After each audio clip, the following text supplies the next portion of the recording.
Hello everyone, I'm Jasneem Devaswala from second year in Madagascar University, and I'm going to discuss with all of you what are collections in Java.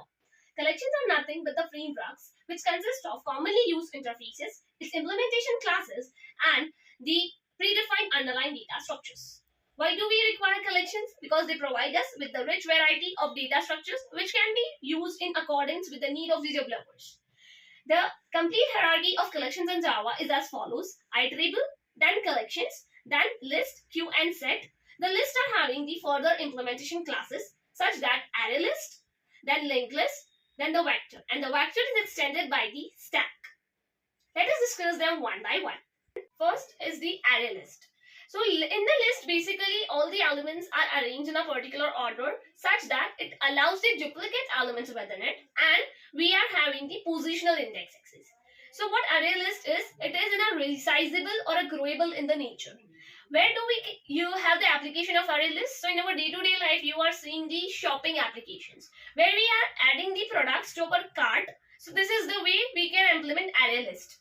The second implement class of the list is the linked list. You have seen the doubly linked list or the singly linked list in the previous semesters.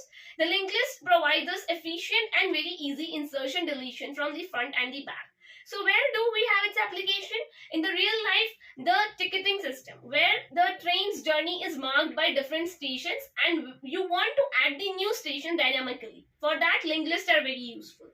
The third is the vectors. Vectors are the thread safe array, dynamic arrays.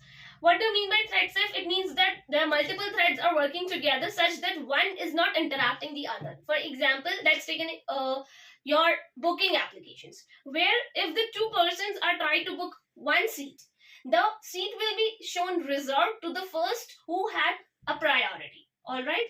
So another example of the vectors are the configuration, setting configuration used in the multi-threaded systems. Now the stack is the implemented class of list which is extended by vectors only.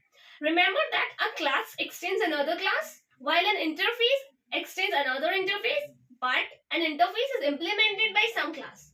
So what is stack? It is basically the LIFO, last in first order, where we have the push and pop operations for insertion and deletion of the element, and the peek operation to retrieve any element. The above discussed implement classes are having the common methods like size to know how many elements we are having, the remove to remove the elements, the add to add the elements. Now let us discuss about the sets. As we know that the sets are those which do not allow duplicate elements. Alright. So here we are having the three different classes, implemented classes of set. One is the hashed set. Here the order is not maintained for any element, but the elements are unique. Just take an example of the unique user IDs. The next is your linked hashed set. Here the insertion order is well maintained.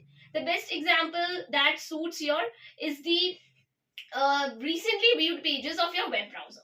And the last is the TreeSet. It always takes element in a sorted order. So it is very useful when you want to add the marks of the students in a sorted way. So this is how we have discussed about the collections in the Java. There are the different interfaces and its implementation classes. I hope that all you have enjoyed the learning and had get the concept understood. Thank you so much.